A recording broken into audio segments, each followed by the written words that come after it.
A single father sat in a blind date he never wanted. Across the room, a woman smiles at him, and his entire world shatters. Because the woman standing there shouldn't exist. She has the face of his dead wife, the same dark hair, the same gentle eyes, the same dimple on her left cheek. But his wife has been gone for 3 years, buried, mourned, lost forever. So who is this woman? And why does looking at her feel like drowning and breathing at the same time?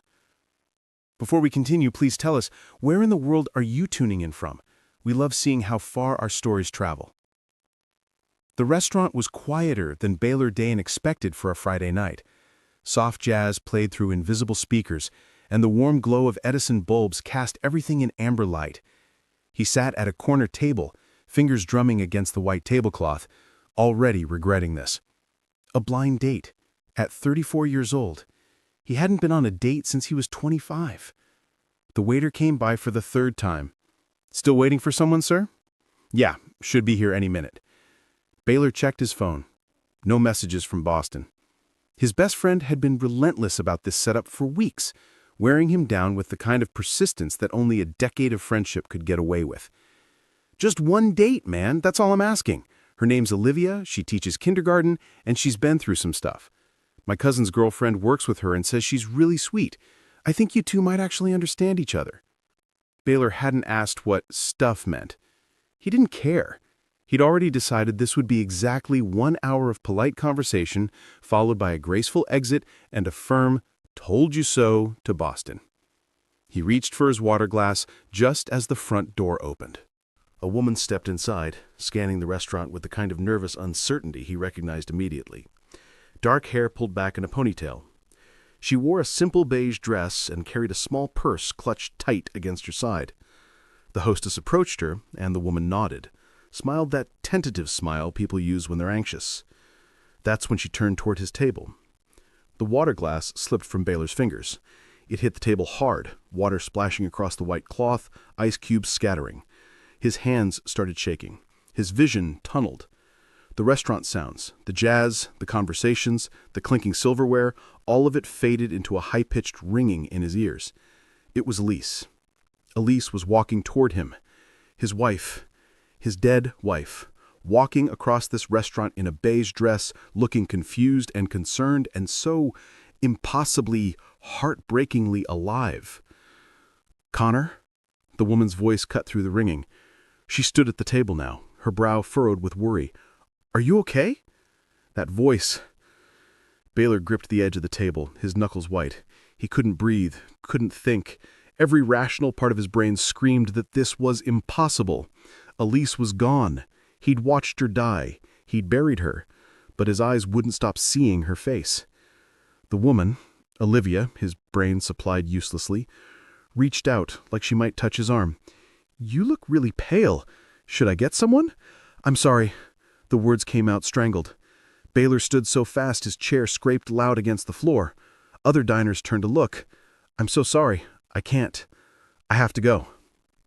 He pulled his wallet out with shaking hands, threw 2 20s on the table, way too much for a glass of water, but he couldn't think about that now, and walked toward the exit.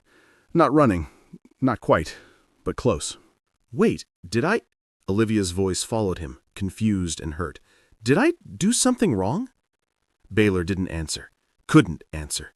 He pushed through the restaurant door into the November cold and kept walking until he reached his truck 3 blocks away. Only then did he let himself fall apart. His phone rang 4 times before he finally answered it. He was still sitting in his truck, parked on a side street, his hands still shaking. "What the hell happened?" Boston's voice was equal parts confused and concerned. "Olivia just called me. She said you ran out of the restaurant like the building was on fire." Baylor pressed his forehead against the steering wheel. "I couldn't do it." "Couldn't do what? Have a conversation? Man, I know dating is scary after everything, but she looks exactly like Elise." Silence on the other end. "What?" "Olivia." Baylor's voice cracked on the name. "She has Elise's face, Boston. The same hair, the same eyes, the same everything. Down to the dimple on her left cheek. I looked at her and I saw my wife." That's not possible." Boston sounded genuinely shocked. I've never met her before tonight. Sarah's the one who knows her from work. She just said Olivia was new to Columbus and seemed really sweet. She never mentioned anything about... You've never seen her? No, man. I was just the messenger. If I'd known she looked like Elise, I never would have... Boston's voice was thick with guilt now. I'm so sorry. I had no idea. Baylor let out a shaky breath. At least that made sense. Boston would never have put me through this intentionally. It's not your fault, Baylor said. You couldn't have known.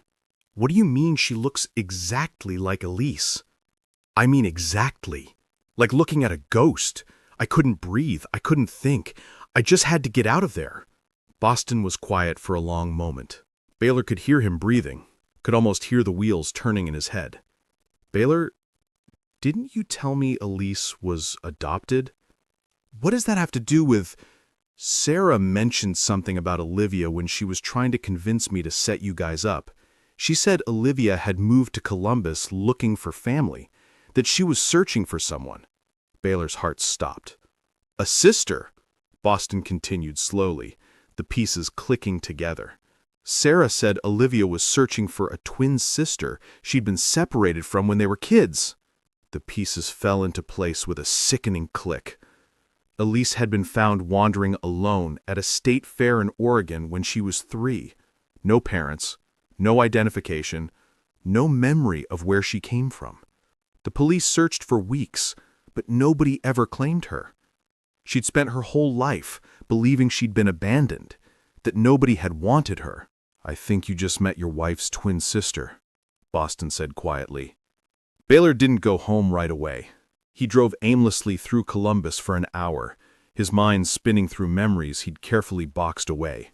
Elise at 20, walking into that community center where he was teaching basic car maintenance to single mothers.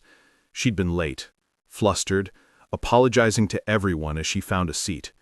When she smiled at him, shy at first, then radiant, he'd forgotten every word of his prepared lesson.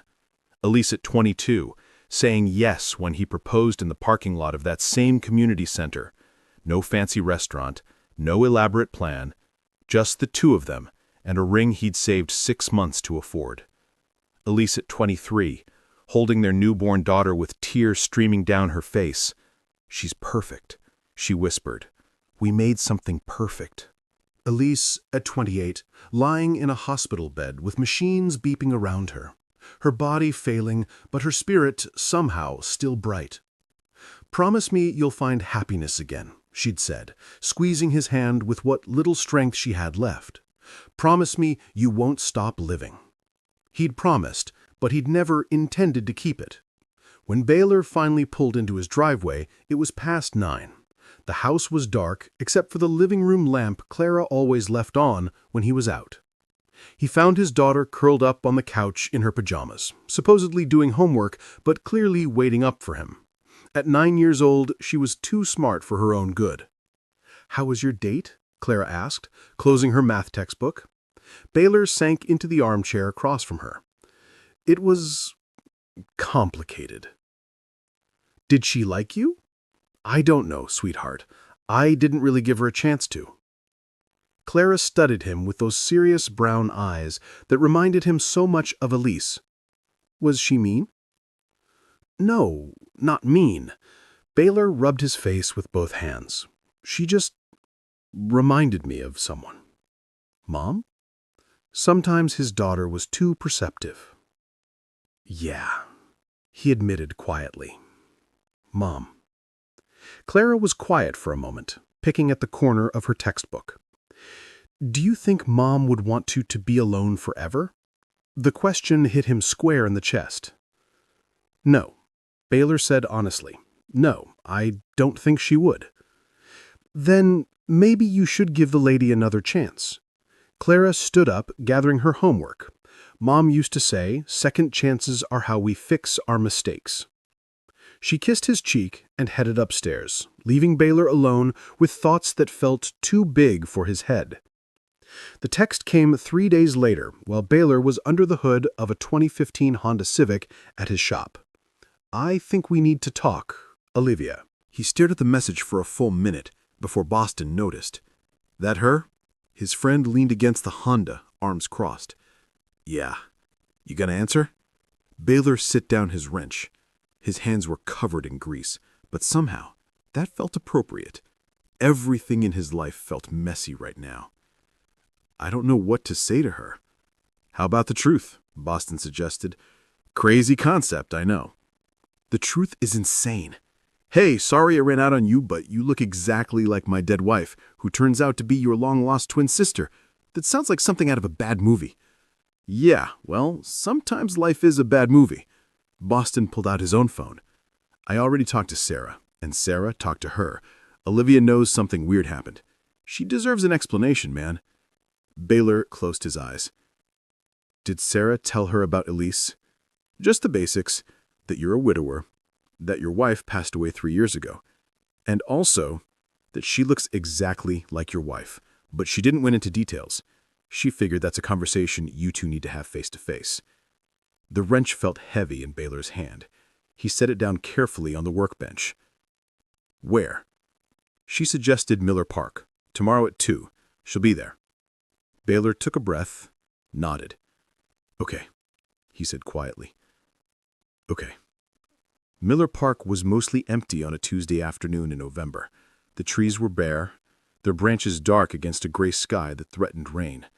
Baylor arrived early, as always, and found a bench near the playground where Clara used to play when she was younger. He saw Olivia before she saw him. She walked down the path slowly, hands tucked into the pockets of a green jacket, her dark hair pulled back in a ponytail. Without the restaurant lighting and his panic, he could see the small differences now. Olivia was maybe an inch taller. Her cheekbones were slightly sharper. Her walk was different, more deliberate where Elise had been fluid. But the resemblance was still staggering. When Olivia spotted him, she hesitated. Then she walked over and sat on the opposite end of the bench, leaving a careful distance between them. For a long moment, neither of them spoke. "Your friend's girlfriend told me you're a widower," Olivia finally said, "that your wife passed away 3 years ago?" Baylor nodded, not trusting his voice yet. "And I'm guessing I look like her?" "Exactly like her. It's uncanny." Olivia took a shaky breath. "Can you tell me about her? About your wife?" So Baylor told her. About meeting Elise at the community center, about her laugh that could warm the coldest room, about her work as a pediatric nurse, about their wedding, their daughter, the 6 beautiful years they had together. And then he told her about the illness, the viral myocarditis that attacked Elise's heart, the 4 months of fighting, the Tuesday morning in March when she died holding his hand. By the time he finished, Olivia was crying. Olivia pulled something from her jacket pocket, a photograph, worn at the edges from being handled too many times. She held it out to him. Baylor took it with shaking hands. The photo showed 2 little girls, maybe 3 years old, sitting together on a porch swing. They were identical, same dark hair and pigtails, same bright smiles, wearing matching yellow dresses. Behind them stood a young couple, the man's hand on one girl's shoulder, the woman's hand on the other. "That's us," Olivia whispered. "That's me and my sister. And those are our parents." Baylor couldn't speak. He stared at the photo, at the family Elise had never known she had, at the life she'd been ripped away from. We were at the Oregon State Fair, Olivia continued, her voice thick with emotion. My parents said it was crowded. Thousands of people everywhere. They were only distracted for a minute. Just 1 minute. And when they looked back, my sister was gone. A tear fell onto the photograph. Baylor wasn't sure if it was his or hers. They searched for her for the rest of their lives. Filed police reports, hired private investigators, never gave up hope. They died 5 years ago in a car accident, still believing she was out there somewhere, still looking. She never knew, Baylor said roughly. Elise never knew she had a family searching for her. She died thinking she'd been abandoned, that nobody had ever wanted her. The weight of that truth crushed down on both of them. Olivia turned to look at him fully, tears streaming down her face. "Tell me about her, please. Tell me everything about my sister." They talked for 3 hours. Baylor told Olivia everything about Elisa's resilience, her kindness, her work with foster kids because she understood what it was like to grow up alone. About the way she cried happy tears when Clara was born. About the notes she left in his lunch. About her terrible singing voice and her love of sunflowers. He told her about the good years and the hard years, and the final year when everything fell apart. Olivia listened to every word, crying and laughing and mourning a sister she'd never gotten to know. In return, she shared stories about their parents. Their mother was a teacher, their father a carpenter. They'd been good people who loved their daughters fiercely. They'd celebrated the twins' birthday every year, even when one of them was missing. They'd kept a room ready, just in case. "I've been searching for her since I was 18, Olivia admitted. "I knew I had a twin out there somewhere. I could feel it, like part of me was missing. I've spent years looking through foster care records, reaching out to agencies, following dead-end leads." "And you ended up in Columbus," Baylor said. "I moved here 6 months ago because an old record suggested a girl matching her description had been placed with a foster family in Ohio. It was another dead end. But I stayed because, I don't know, something felt right about this place. The universe had a cruel sense of timing. By the time they left the park, the sun was setting and the temperature had dropped. Clara would be home from school by now, probably wondering where he was. Would you," Baylor hesitated, "would you want to meet her, my daughter? She's 9. She remembers Elise. Not perfectly, but enough."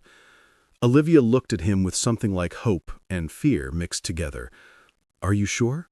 "No," I admitted, "but I think Elise would want you to know her daughter, and I think Clara deserves to know her mom had a family who loved her." "Then yes," Olivia said softly, "I'd like that very much." Clara met Olivia on a Saturday afternoon. Baylor had tried to prepare his daughter, tried to explain the impossible situation without overwhelming her, but the moment Clara walked into the living room and saw Olivia sitting on the couch, she stopped dead. "Mommy?" The word was barely a whisper. Baylor's heart broke clean in half. "No, sweetheart," he said gently, kneeling beside her. "This is Olivia. She was your mom's twin sister." Clara stared, her young mind trying to process what her eyes were seeing. Then, slowly, she walked closer. Olivia sat very still, tears already streaming down her face as this little girl studied her with intense focus. "You look just like her," Clara finally said. "I know," Olivia managed. "I'm sorry if that's confusing. Do you braid hair?" The question was so unexpected that Olivia laughed through her tears. Yes, I do. Mommy used to braid my hair every Sunday before church." Clara climbed onto the couch beside Olivia with the fearless trust that only children possess. "Will you braid mine?" And just like that, something shifted. Olivia braided Clara's hair with gentle, practiced fingers while Baylor watched from the kitchen doorway. His daughter chattered about school and her friends and her favorite books, and Olivia listened like every word was precious. It should have felt wrong. It should have felt like a betrayal. Instead, it felt like something broken was slowly beginning to heal. Over the next 6 months, Olivia became part of their lives in small, gradual ways. At first, it was just about honoring Elisa's memory. Olivia came over once a week, always with advance notice, always careful not to intrude, and asked questions about her sister. What was her favorite food? What made her laugh? What were her dreams? Baylor shared it all, and in sharing, he found a strange kind of healing. Talking about Elise didn't hurt as much when he was talking to someone who genuinely wanted to know her, who mourned the sister she'd never gotten to meet. Clara gravitated toward Olivia naturally, drawn to the familiar features and gentle manner. She showed Olivia her artwork, her favorite books, the soccer trophies she'd won. Olivia listened with genuine interest, never trying to replace Elise, but simply being present. "Can Olivia come to my game on Saturday?" Clara asked one evening in February, 3 months after they'd met. Baylor looked up from the dishes. "If she wants to, but she might be busy, sweetie." "I want to," Olivia said quickly. She'd stayed for dinner, something that had become a regular Wednesday tradition. "I'd love to watch you play." So she came to the game, and then to the next one. And somewhere in those cold Saturday mornings, cheering from the sidelines with terrible coffee and a borrowed team scarf, something shifted. Baylor started noticing things he'd been too numb to see before. The way Olivia laughed at Clara's terrible knock-knock jokes. The way she helped clean up after dinner without being asked. The way she looked at his daughter with pure, uncomplicated love. By April, Olivia had a key to the house. It had been Clara's idea, actually. What if we're not home and she wants to drop something off? And she always has to wait on the porch when she comes early. That's not nice. Baylor had agreed, telling himself it was just practical, just convenient, nothing more. But then there was the day in May when he came home from the shop to find Olivia and Clara in the kitchen covered in flour and laughing hysterically over a failed attempt at cookies. The house smelled like vanilla and burnt sugar, and there was batter on the ceiling. He still didn't know how they'd manage that, and Olivia had flour in her hair and on her cheek. She smiled at him when he walked in, and Baylor felt something in his chest crack open.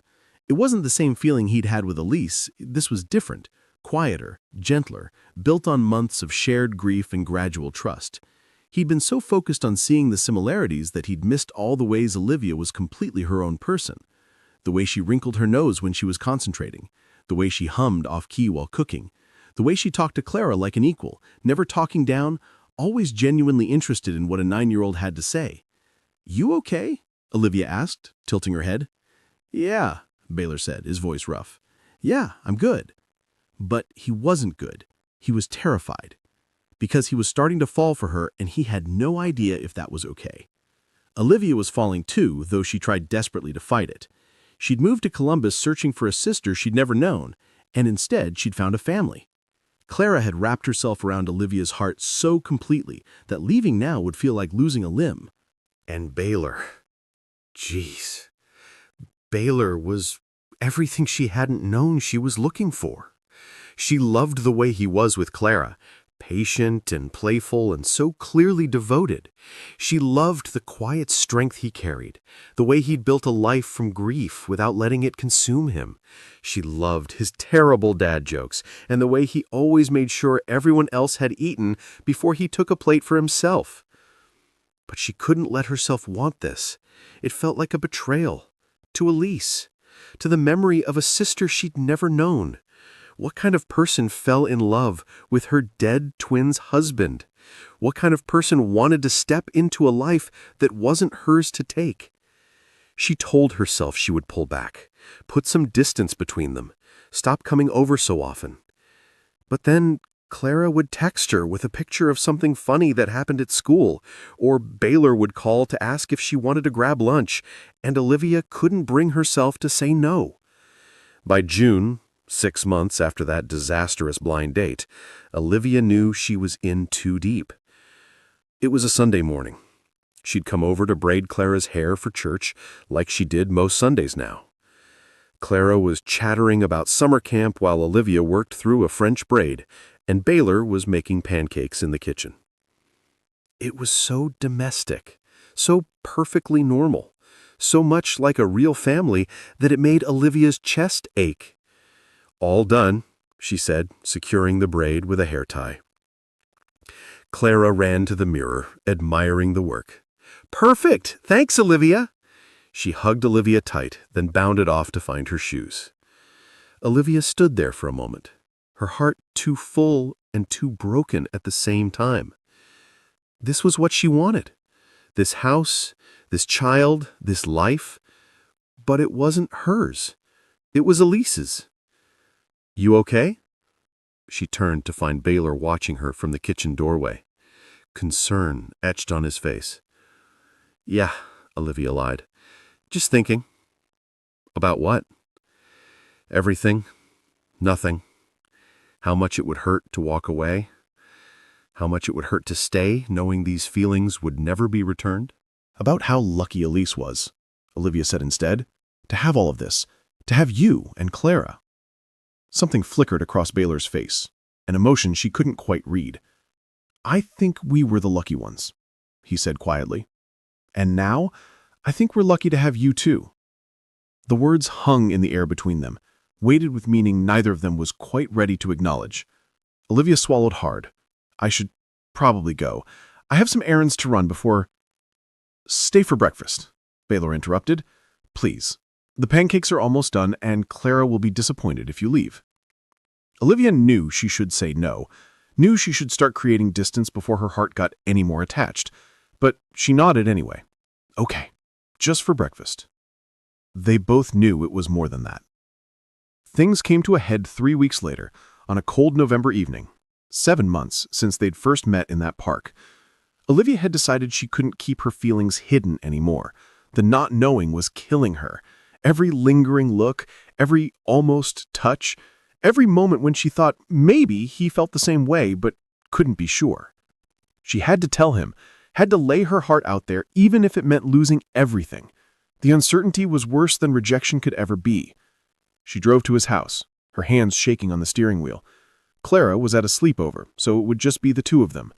Perfect timing to finally have the conversation they'd been avoiding for months. Olivia had a key now. That felt significant somehow, a sign of how intertwined their lives had become.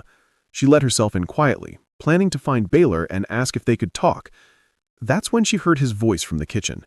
He was on the phone, presumably with Boston based on the one-sided conversation. Olivia should have announced herself, should have made noise, but something in his tone made her freeze in the hallway. "I don't know what I feel," Baylor was saying, his voice heavy with frustration.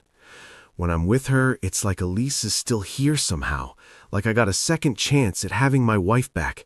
But is that love, or am I just using Olivia because she looks like Elise? I can't tell the difference anymore, and that terrifies me." The world tilted sideways. "Claire is attached to her," Baylor continued, "and I think Olivia might have real feelings for me. But what if I'm just projecting? What if every time I look at her, I'm not actually seeing her at all, just a ghost wearing her face?" Olivia pressed her hand against her mouth to keep from making a sound. 7 months of building this fragile, beautiful thing between them, and the whole time he'd been looking through her to someone else. She tried to leave quietly, tried to make it to the door before the tears came, but the old floorboard in the hallway creaked, the same one Baylor kept meaning to fix, and the sound echoed like a gunshot in the quiet house. "I'll call you back," she heard him say. Footsteps. "Olivia?" She turned to face him, her vision already blurred with tears. "How much did you hear?" he asked quietly. "Enough." Her voice came out steadier than she felt. "Is that all I am to you? A replacement? A way to pretend she never died?" "Olivia." "Answer me!" The shout surprised them both. 7 months, Baylor. 7 months of dinners and movie nights and braiding Clara's hair and convincing myself that maybe this could be real. Was I just fooling myself the whole time? "I don't know." The admission tore out of him like a confession. "I don't know what this is between us. I look at you and I see her, and I hate myself for it because you deserve better than that." "I fell in love with you." The words came from somewhere deep and desperate inside her. "Not with the idea of replacing my sister, with you. The way you are with Clara, the way you've kept Elise's memory alive without letting it destroy you, the way you make me feel like I finally belong somewhere after spending my whole life searching for a family I never got to know." Baylor reached for her, but she stepped back. "But I can't do this if I'm just a ghost to you. I can't spend my life wondering if you're seeing me or seeing her. I won't be someone's second choice, someone's consolation prize." "You're not? Then tell me what I am." She was crying fully now, months of uncertainty and hope and fear pouring out. Tell me that when you look at me, you see Olivia, not Elise, not some second chance at what you lost. Me. The silence stretched between them, heavy and damning. Baylor opened his mouth, closed it. His own eyes were wet now, his face twisted with an anguish that might have broken her heart if it wasn't already shattered. "I can't," he finally whispered. "I can't tell you that because I don't know if it's true. And you deserve someone who's sure." Olivia felt something inside her crumble to dust. "You're right. I do deserve that." She walked to the door, each step feeling like moving through water. Her hand was on the doorknob when Baylor spoke again. "Please don't go." She turned back. He was standing in the middle of the living room, looking lost and broken and so painfully uncertain. "I think the best thing I can do is leave," Olivia said, surprised by how calm her voice sounded. "I never should have let myself fall for you. I'm sorry. I'm so sorry I messed everything up." "You didn't mess anything up. This is all on me. It doesn't matter whose fault it is." She wiped at her tears with the back of her hand. "What matters is that you're not ready. Maybe you'll never be ready. And I can't wait around hoping you'll wake up one day and actually see me." She opened the door. Cold November air rushed in. "Tell Clara I'm sorry. Tell her I love her. Tell her sometimes people leave even when they don't want to." "Olivia, wait!" But she was already walking to her car, her vision blurred, her heart in pieces. Baylor stood in the doorway, wanting to run after her, but not knowing what to say. Because she was right. He wasn't sure. He couldn't promise he loved her, and not just the shadow of his dead wife. And Olivia deserved certainty. She deserved someone who looked at her and saw only her. He watched her taillights disappear into the November darkness. Then he stood there in the cold for a long time, wondering if he'd just made the biggest mistake of his life. The days after Olivia left were the worst. Clara asked about her constantly at first. "When is Olivia coming over? Can we call her? Did I do something wrong?" Baylor had to explain gently that sometimes adults needed space, that Olivia still cared about her, but needed to be away for a while. Claire cried, and Baylor held his daughter while his own heart broke all over again. Work became his escape. He threw himself into the shop, taking on extra jobs, staying late every night. Boston tried to talk to him, but Baylor shut him down every time. "You should call her," Boston said one afternoon. "And say what? That you made a mistake, that you miss her, that you want to try again." "She deserves someone who's sure about her," Baylor said flatly. "I'm not that person. You're an idiot." Probably. 2 weeks turned into 3. 3 weeks turned into a month.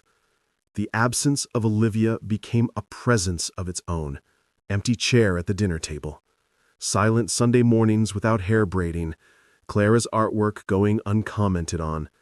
Baylor tried to convince himself this was better, cleaner. Olivia could move on and find someone who loved her for herself, not as a replacement for someone else. But late at night, when he couldn't sleep, Baylor would pull up the photos on his phone. There were only a few. Olivia and Clara at the soccer game. Olivia laughing at something stupid he'd said over dinner. Olivia reading to Clara on the couch. In every photo, she was looking at his daughter with such pure love that it hurt to see. And in the ones where she was looking at him, geez, had he really been so blind? The way she looked at him had nothing to do with Elise. It was Olivia's own hope, her own affection, her own vulnerability laid bare. He'd been so focused on his own grief that he'd missed what was right in front of him. The turning point came on a Wednesday night. Baylor was putting Clara to bed when she asked the question he'd been dreading. Is Olivia ever coming back? He sat on the edge of her bed, smoothing her hair back. I don't know, sweetheart. Did you make her leave? The question hit him like a physical blow. It's complicated, he said weakly. That's what grown-ups always say when they mess up. Clara's voice was small but pointed. Uncle Boston says you're scared. Are you scared, Daddy? Baylor took a shaky breath. Yeah, I think I am. Of what? How did he explain this to a 9-year-old? How did he explain that loving someone new felt like betraying someone he'd lost? That every time he looked at Olivia, he saw both the woman he'd loved and the woman he was afraid to love. "I'm scared of forgetting Mommy," he finally admitted, "and I'm scared of not being fair to Olivia." Clara was quiet for a moment, thinking with that serious expression she got sometimes. "Mommy told me something before she died. I was only 6, but I remember. She said love doesn't run out. She said we have enough love in our hearts for lots of people, and loving new people doesn't make us love old people any less." Tears burned in Baylor's eyes. "She said when she died, she wanted us to keep loving people, to let new people in, because that's what love is supposed to do, grow bigger, not smaller." "She told you all that?" "Well, she said it simpler, but that's what she meant." Clara reached up and wiped a tear from his cheek. "I think Olivia loves us, and I think you love her too. You're just being dumb about it." Baylor let out a sound that was half laugh, half sob. "When did you get so smart?" "I've always been smart. You just don't listen." He pulled his daughter into a fierce hug, holding her tight while everything inside him rearranged itself. Elise had made him promise to find happiness again. But more than that, she'd raised a daughter who understood what love actually meant, that it multiplied instead of divided, that opening your heart to someone new didn't mean closing it to someone you'd lost. And Olivia had never asked him to forget Elise. She'd honored her wife's memory, learned everything she could about the sister she'd never known, loved Clara with the same fierce protectiveness Elise would have had. She hadn't tried to replace anyone, she'd just tried to love them. And he'd thrown that back in her face because he was too afraid to let himself heal. "I need to fix this," Baylor said, pulling back to look at Clara. His daughter smiled. "Then what are you still doing here?" Baylor tried calling first. Olivia didn't answer. He tried texting. The messages showed as delivered but not read. He showed up at her apartment on Thursday evening. No answer at the door. Friday he went to the elementary school where she taught, but the secretary told him Miss Olivia had called in sick. He left a note. No response. By Saturday he was desperate enough to call Boston. "Have you heard from her?"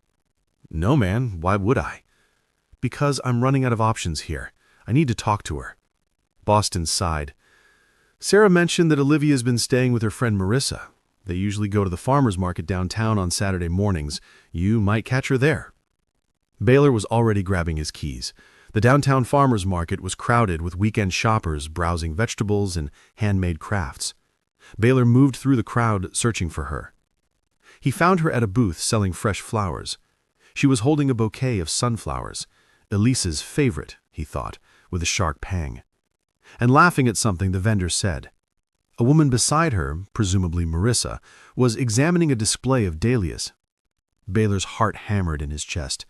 He'd rehearsed what to say 100 times on the drive over, but now that she was in front of him, every word evaporated.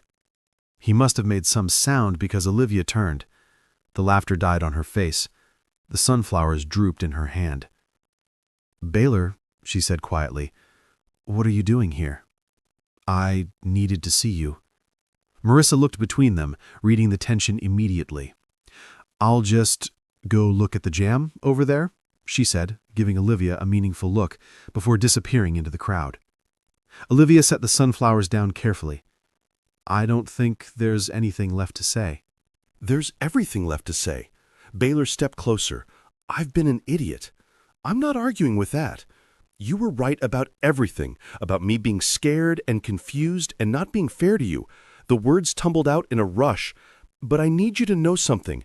You weren't a replacement. You were never just someone wearing Elise's face." Olivia's expression didn't change, but he saw her hands tighten on the edge of the flower table. "When I look at you," Baylor continued, "I see someone who braids my daughter's hair on Sunday mornings and cries during kids' movies and leaves terrible puns in my lunch bag. I see someone who spent 7 months learning about a sister she never met just to honor her memory. I see someone brave enough to fall in love with a broken man and a grieving daughter, even though it would have been easier to walk away. Baylor, I see Olivia, he said firmly, not Elise, not a ghost, you. And I'm so sorry it took me this long to figure that out. A tear slipped down her cheek. She brushed it away quickly. How do I know you mean that? She asked, her voice barely above a whisper. How do I know this isn't just guilt or loneliness? How do I know you're actually ready? It was a fair question, one he'd been asking himself for the past week. I don't have perfect answers, Baylor admitted. I'm probably always going to love Elise. She was my first love, the mother of my daughter, and I can't just turn that off. But Clara said something that made sense to me. She said love doesn't run out, it grows. Loving Elise doesn't mean I can't love you. Remembering her doesn't mean I can't build something new with you. Olivia was crying openly now, not bothering to hide it. I've spent 7 months falling in love with you, with your kindness and your strength and the way you love my daughter like she's your own. I don't want to lose that. I don't want to lose you. And if you're willing to give me another chance, if you can forgive me for being so blind, I promise I will spend every day making sure you know exactly how much you mean to me. What if it's not enough? Olivia's voice broke. What if we try this and you wake up one day and realize you are wrong? Then we'll figure it out together. But I don't think I'm wrong. My heart knows the difference between grief and love, and what I feel for you is real. The market bustled around them, vendors calling out prices, children laughing, the smell of fresh bread and flowers mixing in the cold air. But in that moment, it was just the two of them. Olivia took a shaky breath. Clara must miss having someone braid her hair. Hope flared in Baylor's chest. She does. She talks about you every day. And you? Do you miss me? Every single second. Olivia looked at him for a long moment, searching his face for something. Whatever she found there must have been enough, because she stepped forward and let him pull her into his arms. She fit perfectly against him, her head tucked under his chin, her hands clutching the back of his jacket. Baylor held her tight, breathing in the scent of her shampoo and feeling the tension drain from both of them. I'm still scared, Olivia whispered against his chest. Me too, but I think that's okay. We can be scared together. She pulled back just enough to look up at him. If we do this, if we try again, I need you to promise me something. Anything. Promise me that when you look at me, you'll tell me what you see. When doubt creeps in, when you're confused, when you're scared, talk to me. Don't let it build up until it explodes. I can handle honesty. I can't handle being left in the dark. I promise, Baylor said, and meant it with everything in him. Olivia stood on her toes and kissed him. It was soft and tentative and tasted like tears and hope mixed together. When they pulled apart, both of them were smiling through the crying. Clara's going to be impossible when she finds out she was right, Olivia said. Baylor laughed. She's already impossible. This just gives her bragging rights. Marissa reappeared from wherever she'd been hiding, took one look at them and grinned. So I guess we're not going to lunch angry eating ice cream anymore. Nope, Olivia said, lacing her fingers through Baylor's. I think I have other plans. They took it slow this time. No rushing, no assumptions, just honest conversations and careful steps forward. Olivia came over for dinner that Sunday, chattering a mile a minute about everything that had happened in the past month. Baylor watched them together and felt something in his chest settle into place. This was right. Not easy, not simple, but right. Over the next few months, they built something new, something that honored the past without being trapped by it. Baylor told Olivia stories about Elise, and Olivia shared what little she knew about their parents. They visited Elise's grave together, the three of them, and Olivia left sunflowers. Thank you, she whispered to the headstone, for him, for Clara, for loving them so well. Baylor took her hand and held tight. There were hard days. Days when Baylor's grief caught him off guard and he needed space to fall apart. Days when Olivia felt the weight of stepping into a family that wasn't originally hers. But they talked through it. They were honest. They chose each other even when it would have been easier not to. A year after that farmer's market conversation, Baylor proposed. Not at a fancy restaurant or a scenic overlook. In their kitchen, while Olivia was making breakfast and Clara was doing homework at the table. It was ordinary and perfect and exactly right. "Yes," Olivia said, laughing and crying at the same time. "Yes, of course, yes." Clara cheered loud enough that the neighbors probably heard. They got married on a Saturday in June, in the same small church where Baylor and Elise had exchanged vows 15 years earlier. It felt like closing one circle and opening another. Olivia wore Elise's wedding ring on a chain around her neck, a gesture Baylor hadn't asked for, but that meant everything. Clara stood beside them as their maid of honor, beaming with pride. When the officiant pronounced them married, Clara whispered loud enough for the front 3 rows to hear, "Told you were being dumb about it." The whole church laughed. 4 years later, Baylor stood in his backyard watching Clara teach her little brother how to kick a soccer ball. The kid was only 3, but already showing the same fierce determination his big sister had at that age. Olivia came up beside him, slipping her hand into his. Her other hand rested on the small swell of her stomach, 6 months along with their second child together. "What are you thinking about?" Baylor said honestly. "How lucky I am. How close I came to missing all of this because I was too afraid to let myself heal." Olivia leaned her head against his shoulder. "Do you think Elise would approve?" It was a question she asked sometimes, usually late at night when doubt crept in. Baylor had learned to recognize it for what it was, not insecurity about their relationship, but a sister's hope that she was honoring someone she'd never gotten to know. "I think Elise would love you," Baylor said. "I think she'd be grateful that Clara has someone who loves her the way you do. I think she'd probably make fun of me for taking so long to figure out what was right in front of me." Olivia laughed softly. "Sounds like she was smart. The smartest. But so are you. And I love you. Not because you remind me of her. Just because you're you." It was something he made sure to say often now. A promise kept, a truth reaffirmed. "I love you too," Olivia said. In the yard, Clara tackled her little brother in a hug, and they both tumbled into the grass, giggling. The sound was bright and perfect and full of life. Baylor had learned that grief and joy could coexist, that loving someone new didn't diminish the love you had for someone you lost, that sometimes the bravest thing you can do is let yourself be happy again. And standing there with Olivia beside him and his children playing in the grass, and another baby on the way, Baylor finally understood what Elise had meant when she made him promise to find happiness again. She hadn't wanted him to forget her. She had wanted him to keep living. And he was, fully, messily, beautifully. He was finally keeping his promise. If this story touched your heart, don't forget to subscribe. We share stories like this every week.